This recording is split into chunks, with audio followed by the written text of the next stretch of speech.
Bakwethu siyabingelela njalo uhlelo lwethu lwamaviki wonke buza iBhayibhili likuphendule. Siyalamukela njalo uhlelo lwethu lwale iviki. Sengathi inkosi elomusa ingaba lani nxa sifunda iBhayibhili sindawonye. Ngihamba lo mfundisi umpofu. Zamnika leli thuba ukuthi abingelele abalaleli. Siyabonga. Salibonani balaleli. Siyadibana njalo kuhlelo lwethu buza iBhayibhili likuphendule. Okhuluma umfundisi umpofu CK. Siyabonga mfundisi.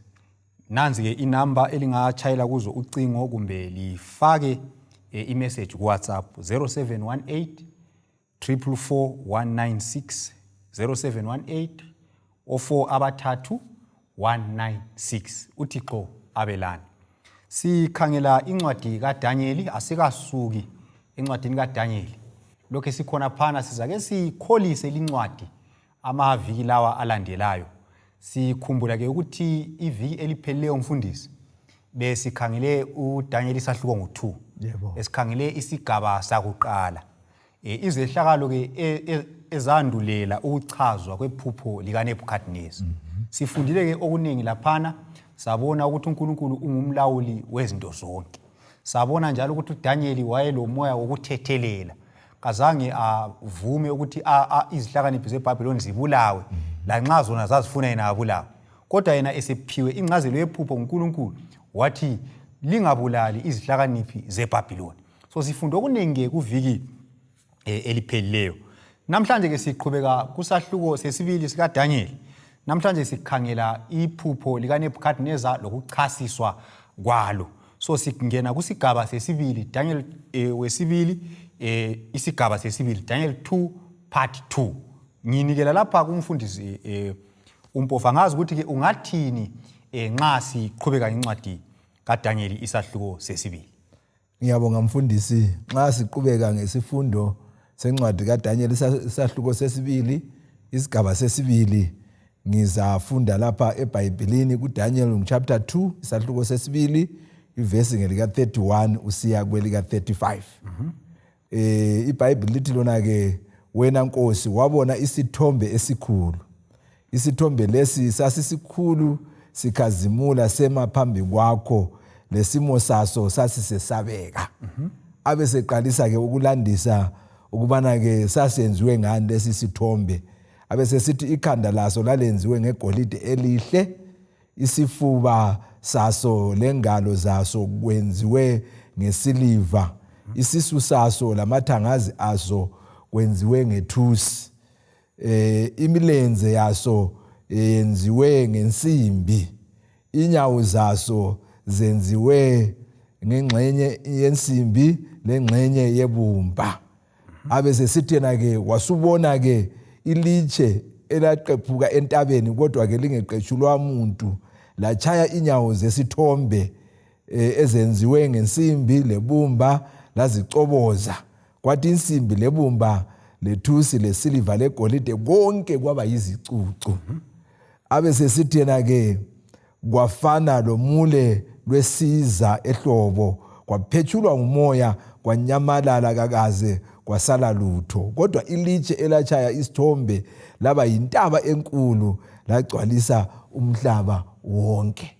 So ke lokhu yikho uDaniel akuchasisela inkosi uNebukadnezar akubonayo ephupheni lakhe. So ke uzananzelela ukubana ke isithombe lesi sasenziwe safakwa ezigabeni ezehlukeneyo. Isigaba sakuqala sekhanda sasenziwe ngegolide.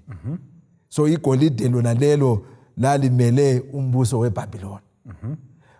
Isifuba lengalo kwenziwe ngesiliva kwakumele umbuso weMedo-Persia. Engxenye ngingakadluleli phambili sithinte nje ukuthi umbuso weBhabhilona wawenziwe ngegolide elihle elicazimulayo ngoba lo mbuso wawuvele unothile uyombuso wakuqala. Olandelayo ke wenziwe ngesiliva, lawo futhi sinanzelela ukubana ke kwasokumbuso wesibili lowo. Umbuso wesithathu ke sinanzelela ukubana ke wawenziwe ngethusi, esingathi ngolimi lwemzini engxenye sithi yibronze ukwenzela ukuthi abanye abangakwazi ukuthi ithusi kuyini bananzelele. Bese kusithi ke kusukisela emlenze usiya embaleni lapha kwakwenziwe ngensimbi. insimbi uqobo lwayo. Then ke nxa usiya enyaweni ngapha kwakuxubene insimbi lebumba. Lasemazwaneni lakho futhi kwakuxubene insimbi lani lebumba. Sase sibona ke ilitshe lelana elingaqeshinwa isandla somuntu libuya lizochaya isithombe lesiyana emazwaneni. La kucobodisa konke kwaba ngumule kwaphethulwa ngumoya kakusange kwaba khona kodwa ilitshe laselisiba yintaba enkulu yagcwalisa umhlaba. Siyabonga. Siyabonga. Ubeke kuhle sibili indaba emangalisayo le. Kakhulu. Indaba emangalisayo ukuthi inkosi yavezela uDaniel ngoba uNebukadnezar wavuma sibili. Ukuthi yiko kanye engubonile lo kwakukhumbula. uDaniel nxa wayekulandisa uNebukadnezar wakukhumbula. Kunjani? So wabona inkalakatha yesithombe lapha esimangalisayo. Okunye mina lapha okungithathekisayo endabeni yesithombe lesi ukuthi nxa ukhangela uthola ukuthi uqala ngiyekela ngube ngithi uqala ngensimbi edulayo kunjalo kuze kuyephetha sokulento engathengisekiyo engumdaka. So ngesindlela ungakhangela igolide ngokwentengo liyadula ukwedlula isiliva. Ungakhangela isiliva ngokwentengo liyadula ukwedlula ini ithusi. Akhangela ithusi ngokwentengo liyadula ukwedlula ini insimbi iiron ngesikhiwa. Ungakhangela iiron insimbi le uthiwa ayihlangene lo mdaka. Umdaka vele kawulavalo awula sisindo. So kukhona esikufundayo khona lapha nxa sikuchasisa sikhangele umhlaba wonalo. Kuthiwa uqalisa kuligolide kuyephetha sokuludaka. Kutsho ukuthini? Kuthi umhlaba lo kusukela ekungeneni kwesono uyaguga, uyagugudeka, uyaphela. Waqalisa umhlaba lo uligolide isono singakangeni. Wagugudeka, uzagugudeka uzucine usufana lo mdaka into engela ncedo. Yikho kwenye indawo kuthiwa umhlaba usufana lengubo enjani? Endala edabudabukile. Yikho sikubona. So umhlaba uyaguga. Umhlaba kawusoze ube ngcono. Abakwaziyo bayavuma ukuthi indlela izulu eselisina ngayo kayisafani. Indlela izihlahla esezithela ngayo izithelo kayisanjani? Kayisafani. Indlela abantwana sebeziphatha ngayo kayisanjani? Kayisafani. So umhlaba lokhu siba mubi ngamandla, umhlaba lokhu uguga uphela ngamandla. Okunye futhi okungithathekisa lapha ukuthi imibuso yomhlaba yonke kayisoze ihlale iphakade. Iyadlula. Ngezindlela umbuso munye ngamunye ule ndawo yawo. Isikhathi sawo singadlula unjani? Uyadlula. Okucina okungithintayo yikuthi okuzakuma kuze kube phakade ngokuxhumene loNkulunkulu kuphela. Yonke into elomuntu phakade iya expire kuthiwa ngesikhiwa ile expiry date. Kodwa umuntu ofisa ukuthi aphile iphakade kumele axhumane lobani lo Jesu. Ngoba uJesu uthi yena ulamandla ukuthi lobo umuntu angafa uyakwenza njani? Uyamvusa. So abazakuphila impilo engapheliyo yilabo abalobani abaloNkulunkulu. Kutsho ukuthi futhi abafundisa ngetheory le kuthiwa evolution bathi umhlaba wawumubi ulokhu usiba ngcono uyathuthuka. Kodwa ngokwemfundiso yeBhayibhili umhlaba wawumuhle isono singakanjani? Ngakangeni. Kodwa umhlaba lokhu njani? Lokhu ugugudeka uphela ubuhle. So kodwa nxa ukukhangele nje ngemvelo uzathola ukuthi okukhulunywa liBhayibhili kuqinisile. Umhlaba kawubi ngcono. Umhlaba uyagugudeka, umhlaba uyaphela isisindo sawo. Yonke into nje iyabubula, iyakhala ngoba isikhathi siyaphela umhlaba uyaguga. Ekucineni umhlaba uzadilizwa. uNkulunkulu alethe izulu elitsha lomhlaba onjani? Omutsha. Angazi ukuthi ungathini lapha bhuti nxa sisiya phambili. Ngiyabonga, ngifuna ukungezelela khona lapho ukuthi even lezomnotho zomhlaba economy, world economy kunjani ayisoze yafa yaba ngcono kwedlula lokho yayikho khona kuqala. Kwaqalisa kuligolide. Lokho kusehla kuze kuyefika lapho okufaniswa khona lebumba elingela ntengo ongayithenga ngayo. So ke sizananzelela ke lapha ukuthi ikhanda legolide leli yilo lalimele umbuso weBhabhiloni njengoba ke sikuthintile lapha. Kungani umbuso weBhabhiloni wawumelwe ligolide? Umbuso lo wawunothile yiwo waba ngawakuqala. Izinto eziningi ezazenziwe eBhabhiloni zazenziwe ngegolide. Ungaya endlini yenkosi yakhiwa nguNebukadnezar ngokwakhe kwakwenziwe ngegolide. Izinto ezazikhona eBhabhiloni eziningi, izitsha zenkosi eziningi zazenziwe ngegolide. Yikho ubizwa ufaniswa lapha esithombeni ukubana ke umbuso lo umelwe likhanda legolide. Siyabonga indaba ethathekisayo leyo. Ngoba lapha ngiyabona kuvesi ngo37 lo 38 lapha uyaqamba uDaniel ngokucacileyo. Uthi wena Nkosi uyinkosi yamakhosi. Inkosi uNkulunkulu wezulwini ukuphe umbuso lamandla lenkazimulo. Abe sesithi kuverse 38 isigaba sokucina sika verse 38 uthi wena ulikhanda legolide. Ngezinye indlela lapha sibona ukuthi isithombe sika Nebukadnezar leso kwakuyimibuso yomhlaba ngokulandelana kwayo. Kusukela esikhathini seBhabhiloni kusiyafika ekuzeni kwesibili kukaBani kukaJesu. Yikho sikubona lapha. So kakugedzwa nxa sichasisa iBhayibheli kucacile ukuthi wena ulikhanda lani legolide. So ukuthi isiliva lethusi lensimbi kusiya phansi kumele eminye imibuso eyalandela umbuso wani weBhabhiloni. Nxa sikukhangela futhi lapha omunye umuntu angabuza ukuthi uNebukadnezar phela njengoba umbuso wakhe wawumkhulu kangaka imbali iyafakaza ukuthi umbuso weNebukadnezar wawumkhulu wayakha izigodlo ezinkulu wayakha amahofisi amakhulu eBhabhiloni lapha kuthiwa kwakulengadi okuthiwa ngama hanging gardens. Ingadi lezo zazizinhle kakhulu kuthiwa ngaleso sikhathi kule nsuku siyakhuluma sithi iVictoria Falls is one of the 7 natural wonders of the world. eBhabhiloni lakho kuthiwa ingadi lezi ngu7 zazingezinye zalokho okuyisikhombisa okwakukuhle ngaleso sikhathi. Zazizinhle lezo ngadi kuthiwa zazingathi ziyalenga zithelelwa kule irrigation system. Kwakukuhle kakhulu kulama palace kulamagedi amangalisayo. iBhabhiloni futhi igonjolozelwe ngumfula. Kuthiwa igonjolozelwe ngumfula uEufrate. So babezigaja eBhabhiloni ngokuthi bathi bona thina kakula umuntu ongasenza ulutho ngoba silomfula osigombolozile. Ngelinye ilanga kuthiwa batshela uCyrus bathumela uCyrus imessage bathi wena Cyrus akulanto ongasiyenza yona thina singaze sizivalele phakathi kwemiduli yethu singayilimi emasimini silokudla esingakudla kweminyaka engu20 singazange siyelima kusiya phezulu. So babezigaja eBhabhiloni ngedolobha labo. Kodwa umbuzo okhona ukuthi iBhabhiloni kambe yayizahlala iphakade na kambe iBhabhiloni yayingasoze idlule na. Nxa ubala uverse ngu39 iyasitshela lapho ukuthi kodwa ngemva kwakho Daniel 2 verse 39 kodwa ngemva kwakho kuza kuba lomunye umbuso omncinyane kulo wakho bese kusiba lomunye owesithathu wethusi oza kubusa umhlaba wonke. So sibonani iBhabhiloni ngenkazimulo yalo ngobukhulu balo lalingeke lihlale iphakade lonke lalo kwakumele lenze njani ledlule. Imbali iyasitshela ke ukuthi kuthiwa uBelshazzar izakuthinta kakhulu nxa sesiku chapter 5 nyadlula kukho nje kuthiwa uBelshazzar wenza idili elikhulu. Kuthiwa uCyrus loDarius basebesizwa ukuthi kule dili ngaphi eBhabhiloni abantu bazabe benatha inutshwala bahle bathi bona amadoda balungisa amasotsha abo uCyrus loDarius ukuthi ngelanga abantu laba benatha utshwala bele dili thina siyafika khona eBhabhiloni.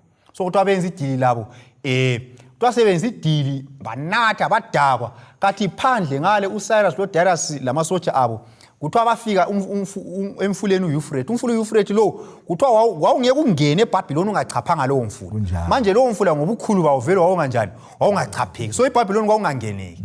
So uCyrus loDarius basebevumela ukuthi no ukuze singene la ngangcono sigebhe umgelo eceleni siphambule ini amanzi. So bakwenza khonokho bathumela amanye amasotsha agebhe umgelo amanye amasotsha abengena bangena eBhabhiloni bathola amagedi wonke evuliwe ogadi bedakiwe bangena akula umuntu waphikisana labo bangena baze bafika khona kanye phakathi edilini kwakulo Belshazzar khona bababulala. Umbuso weBhabhiloni wedlula kwangena umbuso wani wesiliva ongumbuso wamaMedo Persians. Umbuso weBhabhiloni ngu605 kusiya ku539 BC. OweMedo Persia la wangena wedlula umbuso wesiliva wangena wona ngo539 BC wayaphela ngo331 BC kusiba lomunye umbuso olandelayo. Engcenye ungaqhubeka uyibamba indaba lapha ke sizwe ukuthi kukhona yena omunye umbuso owalandelayo kumbe kwahamba njani. Ngiyabonga mfundisi sizafunda khona phana kuDaniel chapter 2 iverse ngelika 39. Ibisisithona ke kuvele lomunye owesithathu owethusi ozabusa umhlaba wonke. Ngamanye amazwi lapha ke owesibili wakuqala weBhabhilona wawuswedlule kwangena owesibili wamaMedo Persia wedlula kwasokulandela owesithathu ke lo omelwe lithusi. So ke usungenile ke lo umbuso ke wawuthunganyelwa umuntu osakhulayo ijaha elisakhulayo lalibizwa kuthiwa uAlexander the Great. uAlexander the Great ke wathatha umbuso engumfana omncane. Nisiqubu sebutho lakhe sasisesabeka ngoba ngesikhathi esifitshana nje esingaphansi kweminyaka eli10 wayesenqobile umhlaba wonke wawukhona ngaleso sikhathi waba ngaphansi kwezandla zakhe. Singananzelela futhi lezikhali zakhe ayezisebenzisa zazenziwe ngethusi. Lamahawu ababewasebenzisa ama-shield ayenziwe futhi ngani ngethusi. So ke nxa sifika kulo umbuso wesithathu sibona umelwe yibronze kumbe ithusi, sinanzelela ukuthi ngempela laba bantu babethembe izinto ezenziwe ngethusi. Siyabonga. Kodwa ke lawo futhi isikhathi sokwedlula sasakwenza njani? Sasafika. Siyabonga. Indaba yangithathekisa. iBhabhiloni siyibona imele ligolide, sibona ukuthi eBhabhiloni izakhiwo zabo zazigcwele igolide zona njengegolide. iMedo-Persia layo yayimelwe yisiliva. Embalini uzathola ukuthi imali yesiliva okuthiwa ngama-silver coins kuthiwa asukela khona eMedo-Persia. Yikho labo babemelwe kuyini isiliva. Lapho uthi futhi umbuso weGreece oka-Alexander the Great kuthiwa babesebenzisa izikhali zani zethusi. Lapha sithola futhi bemelwe kuyini ithusi. Indaba ethathakisayo leyi kakhulu.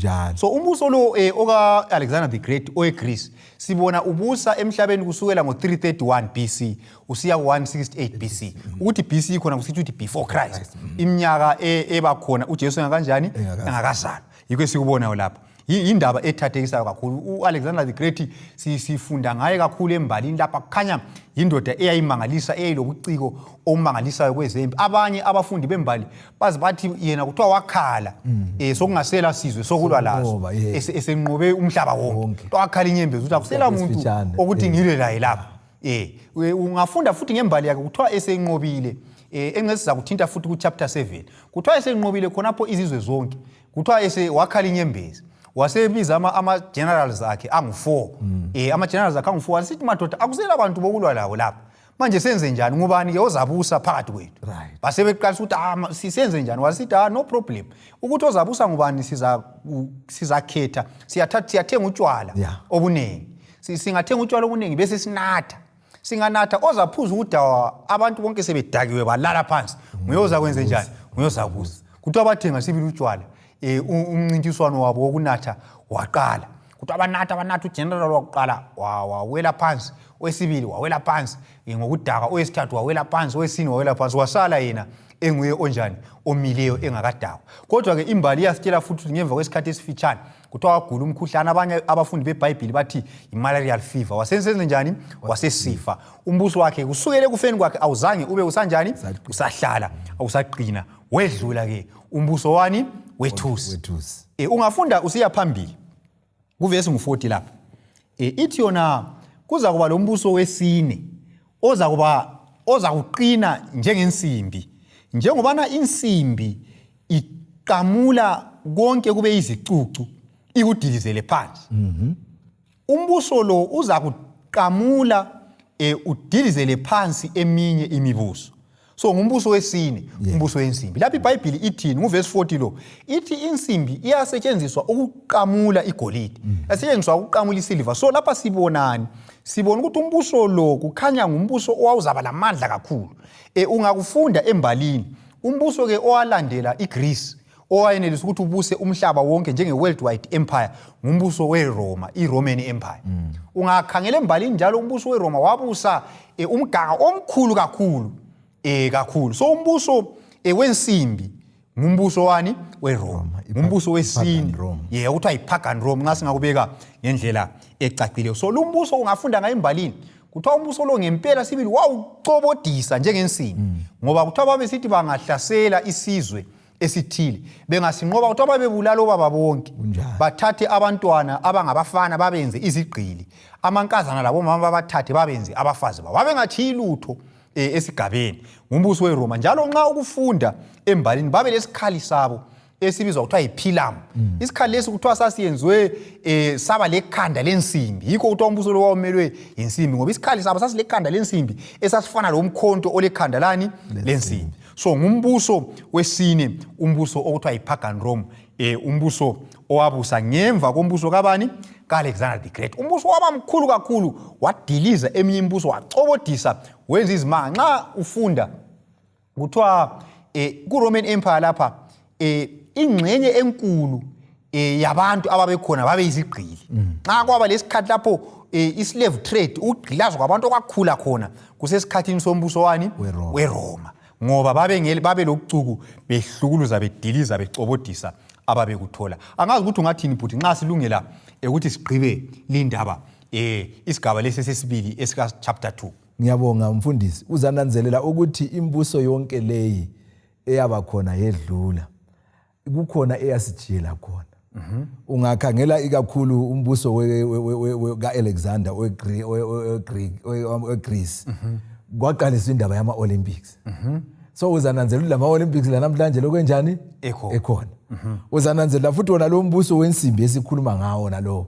Yikho lapho kwaqalisa khona amakhalenda lezikhathi ezitshiyeneyo.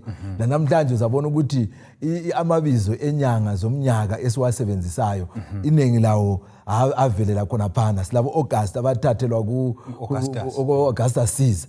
So ke uzananzelela ukuthi imbuso leyi lanxa seyadlula kodwa ke kukhona elokho sesekhona lakathesi. Kunjani?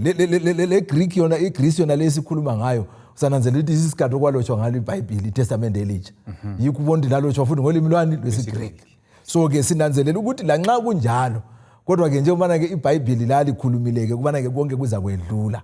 UNebukadnezar ephupha leli phupho wayezibuza ukuthi kuyini okuzakwenzakala kusasa. Umlimi wasemenzela umusa wamhawukela wamtshengisa okwakuza kwenzakala ukuthi lo wakhe umbuso uza kwedlula. Leminye imbuso elandela izakwenza njani futhi iza kwedlula. Kodwa ke sikubongelayo ukuthi kulombuso esiza khuluma ngawo futhi phambilini ongasoze wedlula uzakuma kuze kube nini nanini. Ngiloyisa ukuthi ngasonke singaba ngamalungu ombuso wona lo. Siyabonga mfundisi. Siyabonga. Ngikhumbule nxa ukhuluma indaba ngembali echiye ngilawa mama empire lawo. Ngitsho le ndaba eyokwelashwa kwabantu ithathelwa kakhulu eGreece. Abaqalisa ngento zemedicine ezobudokotela lezi. Bakwethu siyezwa lapha indaba ephuthumayo. Indaba eveza ukuthi imbali yomhlaba isesandleni sikaNkulunkulu. Izinto lezi uDaniel waziphiwa iminyaka engu-2500 years. Iminyaka engu-2500 years edlulayo. Ngesikhathi uDaniel yena ekubhala lokhu uJesu engakazalwa. Sike sakuthinta ukuthi wabhala 600 years uJesu engakanjani? Engakazalwa. Kodwa wahlwa ukukhuluma 2500 years kungakenzakali.